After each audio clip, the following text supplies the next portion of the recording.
Losing your sex drive can feel like a glitch, like some error in your wiring, a system failure you can't debug. But often, it's not a malfunction at all. It's a defense mechanism, a firewall, that Allah subhanahu wa ta'ala, in His mercy, places inside of you when He knows you're about to burn yourself out. Don't forget like, share, and subscribe our channel.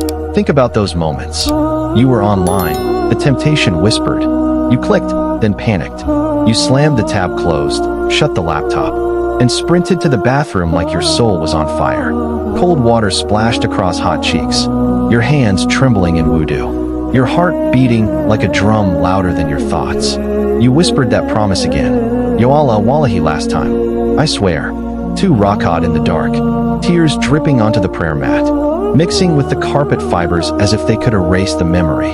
And yet, by morning, the urge returned. By evening, the cycle reset. Click, shame, wudu, promise. Until one week, suddenly, silence. The fire stopped burning. The cravings vanished. Even when the algorithm tried to slip that familiar thumbnail into your feed, you felt nothing. No flicker, no curiosity. At first, your lips curved into gratitude. Alhamdulillah. Finally, the storm is over. The noise is gone. Maybe Allah really accepted my dua this time. Maybe He removed the poison. But then days turned into weeks, and weeks stretched into a strange, heavy stillness. You began to wonder if this silence was really healing, or if it was some kind of punishment. So you opened a private window, typed, lost libido punishment, deleted it, typed it again, scrolled anxiously. Is Allah angry with me? Did I damage something deep inside? Will I ever be normal again? Will I ever feel halal desire when I'm married? The Quran already whispered the answer, but most of us never link it to this struggle. Perhaps you dislike a thing, while it is actually good for you. Sometimes when sin keeps burning you, Allah doesn't just cool the flame. He removes the fuel altogether. What feels like brokenness is often a shield, a firewall against yourself, a divine defense system, crafted by the one who knows your limits better than you ever will. And if you clicked on this video, looking for a dopamine hit, a distraction, a few cheap laughs, I'll be honest with you, this isn't that. There are no flashy cuts here, no fast edits, no thrill to keep your attention hostage. This is a raw conversation, an uncomfortable one, a silence that rattles even the strongest believer. But if that quiet in your chest right now feels louder than any haram video ever did, stay with me until the end, because the final reason, the one almost nobody talks about, might be the very answer you've been begging Allah for. In your secret sujud, it might be the mercy you never recognized as mercy. Reason 1. Burnout, not brokenness. Some of you already know this one. It didn't happen because you were caught red-handed in sin. It wasn't some lightning bolt punishment. It was just life. University deadlines stacked like bricks. Sleep became optional. Meals shrank into junk food between classes. Your 5-minute scroll between salah turned into half an hour. Your far slipped once, then twice, until guilt itself faded into routine. At first, you told yourself, I'm just busy. But then the shift crept in. You didn't just lose haram desire. You lost all desire. No spark when you thought of marriage. No curiosity when someone attractive smiled. No flicker when the algorithm dangled temptation. Nothing. And that's when the fear crept in. You started Googling. Hormones? Depression? Maybe I broke something? But the truth is simpler. You're not broken. You're burnt out. When the human system is overloaded, it shuts down non-essential functions.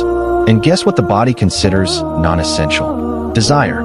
Not because you're defective, but because you're drained. Allah, in His mercy, sometimes lets silence fall over you, so that you'll finally stop, breathe, and care for the body and soul He entrusted to you. The Prophet told his companions, your body has a right over you. It wasn't just about fasting or praying. It was a reminder that even worship, if done without rest or balance, can become harmful. And let's be real, we treat sleep like an optional setting. We eat like our bodies are trash bins. We hold stress like it's part of our personality. Then we wonder why our desire is missing. If your libido collapsed during exam season, after endless night shifts, or weeks of non-stop scrolling, that's not random. That's not punishment. That's divine protection. Allah knows His creation. And sometimes, the only way He can slow you down, before you break something permanent, is by pulling back the urge that usually pulls you forward. So instead of rushing to fix it with pills, searches, or hacks, ask yourself, am I resting like I trust Allah will handle tomorrow? Am I eating like this body is a mana, not disposable? Am I praying with focus? Or just checking off boxes between reels? Because sometimes the silence you fear isn't damage, it's mercy, and your desire will return, not when you beg for it, but when your heart, body, and soul finally align again. Reason 2, digital desensitization. This one creeps in quietly. No alarms, no red flags, just scrolling. At first, it's harmless. Vlogs, pranks, a Kutba clip. Then the algorithm tests you. Slips in a 5-second reel. Borderline, just a glance. You swipe before it goes too far. But you felt it. That micro hit. You told yourself, at least it's not that kind of video. It's not that deep. But it is. Because dopamine doesn't care if it's haram or not. Every swipe, every flicker, every suggestive clip rewires your brain. And over time, real intimacy doesn't move you anymore. A spouse's compliment feels flat. A proposal feels like paperwork. Your heart feels numb. That's what digital addiction does.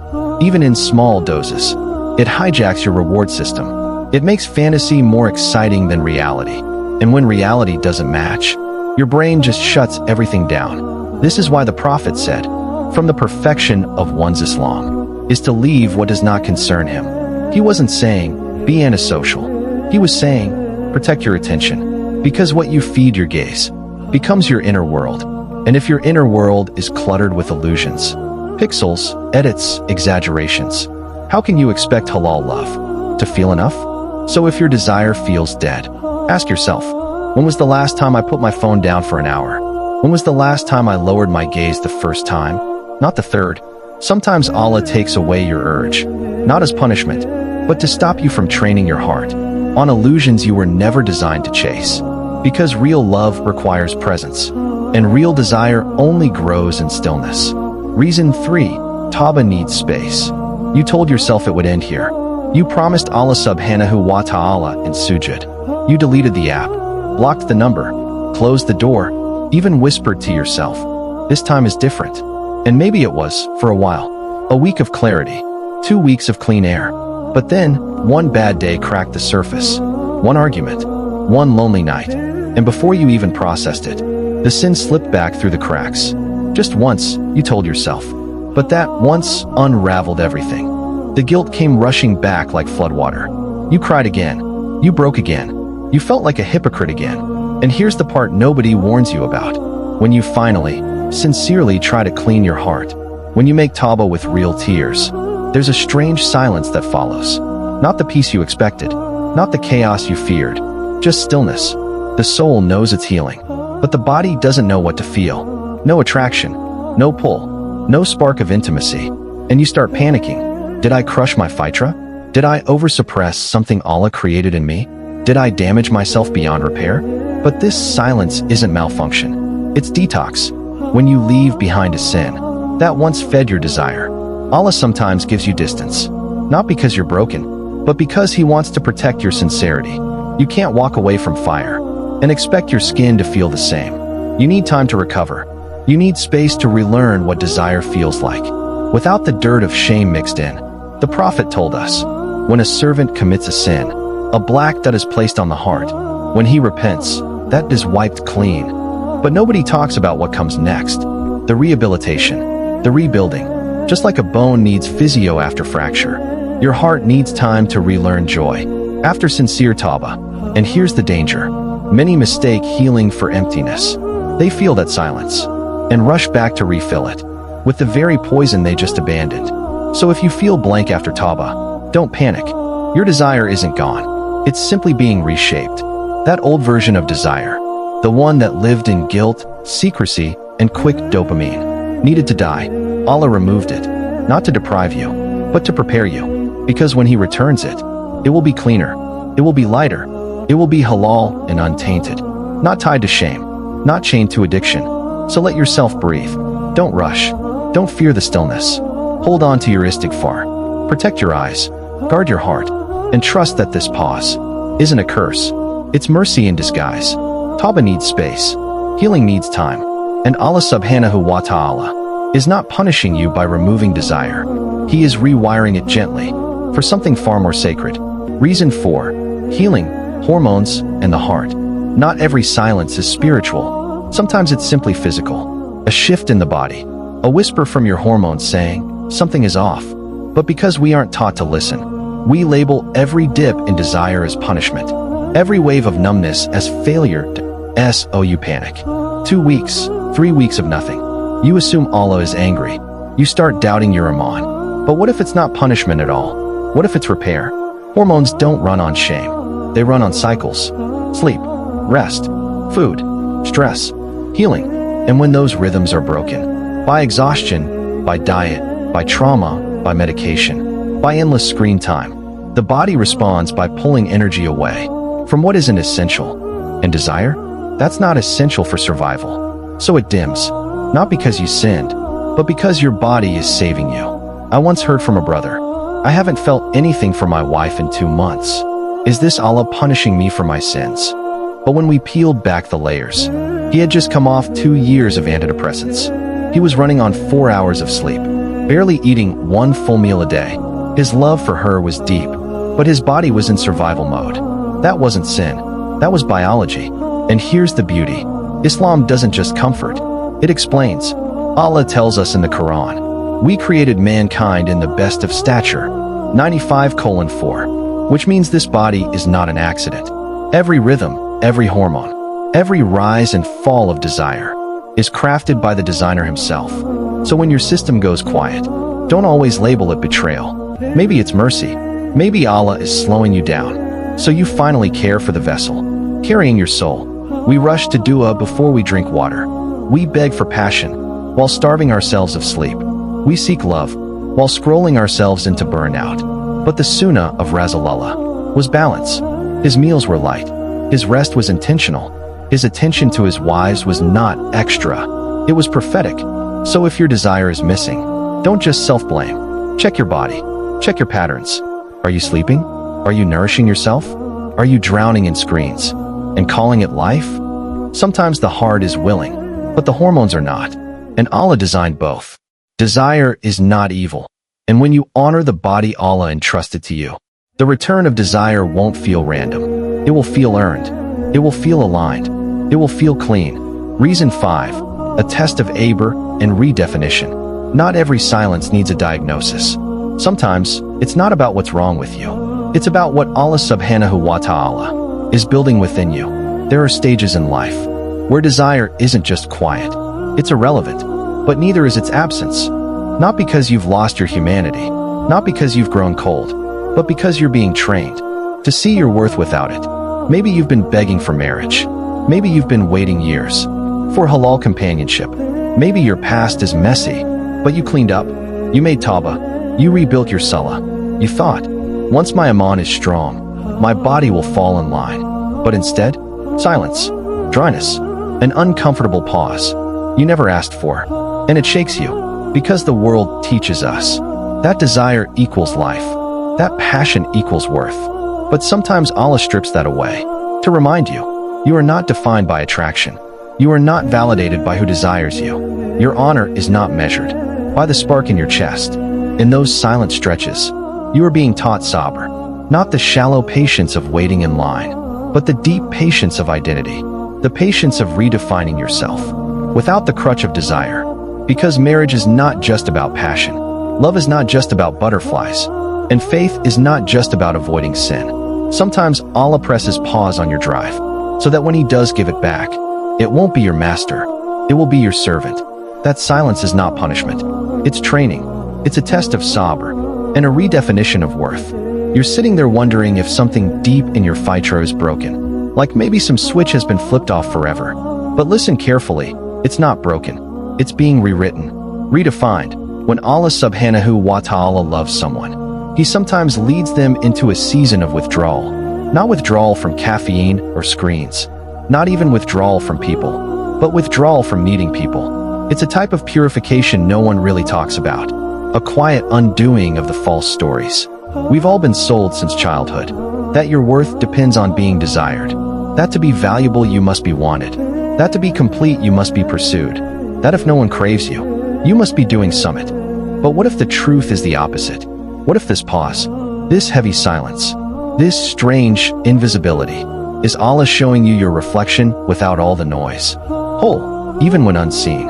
Complete, even when untouched. Precious, even when no one is clapping for you. Look at the story of Prophet Yusuf. He wasn't just handsome. He was the most desired man of his generation. Women literally cut their hands at the sight of him. They lost themselves just by watching him walk by. And yet, when the doors were shut, when temptation whispered in secret, what did he say? My Lord, prison is more beloved to me than that which they invite me to. Quran 12:33. That is not the voice of a man without desire.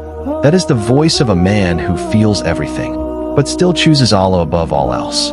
Sometimes Allah pulls away your desire, so you can train that same muscle. The muscle that says, even if I feel nothing right now, I still choose obedience. Even if my chest is quiet, I still choose purity. Even if I don't get the spiritual high that used to carry me, I still choose Allah. That's not numbness. That's sabr. That's real submission. Not the kind that depends on constant feelings, but the kind that stands firm in silence. And here's what changes everything. That sabr is seen, recorded, witnessed, not just in your heart, but in the unseen realm where angels write it down. Every moment you choose obedience without passion, that is weight on your scale. Maybe that's the point all along. Because the day Allah does bring back your desire, and it will return, inshallah, it won't be the same. It will be carried in a vessel that is stronger, cleaner, rooted, aligned with your actual mission in life. Not just to be loved, but to love in a way that pleases the one who created love itself. So if you're in that phase right now, the dry season, the dull silence, the sparkless stretch, where Nika feels far away, and your own body feels foreign, know this. It isn't death. It's preparation. It's training. It's chiseling your soul into someone who can love without clinging, who can submit without always feeling, who can rise without being carried by hormones or validation. That is what elevation looks like. Not always loud, not always exciting, but steady. So maybe for the first time you see it clearly. Losing your sex drive doesn't always mean something is wrong. It might mean something is being made right. Because not every glitch is a mistake. Not every silence is punishment. Some pauses are planted by Allah Himself to quiet the inner static, so you can finally hear what your life was meant to become. Now don't get me wrong. Not every case is spiritual. Some of you do need to see a doctor. Some need to rest. Some need to repair hormones. Some need to heal from hidden sins you thought would never catch up. But none of these paths require shame, and none of them mean Allah has abandoned you. He is still with you in the stillness, still present in the numbness, still near in those late-night whispers. What's wrong with me? What you mistook for emptiness may have been His protection all along, a shield from noise that would have shattered your soul. And if parts of this felt sharp, if my words pressed harder than you expected, know this. It's not blame. It's not about attaching your worth to your desire. It's about freeing you, untangling you from a culture that teaches you're only alive if you're wanted, only valuable if you're desired, only complete if you're chaste. This is not feminism. This is not some clinical theory. This is Fitra. This is Islam. The only deen that doesn't just tell you what to do with desire. It teaches you what desire means, where it belongs, what it points to. So hear me clearly. You are not broken. You are being rebuilt. And if tonight all you can manage is a whisper, Ya Allah, let this be mercy, not punishment, then that whisper is enough. Enough to be written, enough to be witnessed, enough to be answered. Drop that duet, not for the algorithm, but as your own private witness. A trace that you chose hope over despair. Assalamu alaikum wa rahmatullahi wa barakatuh.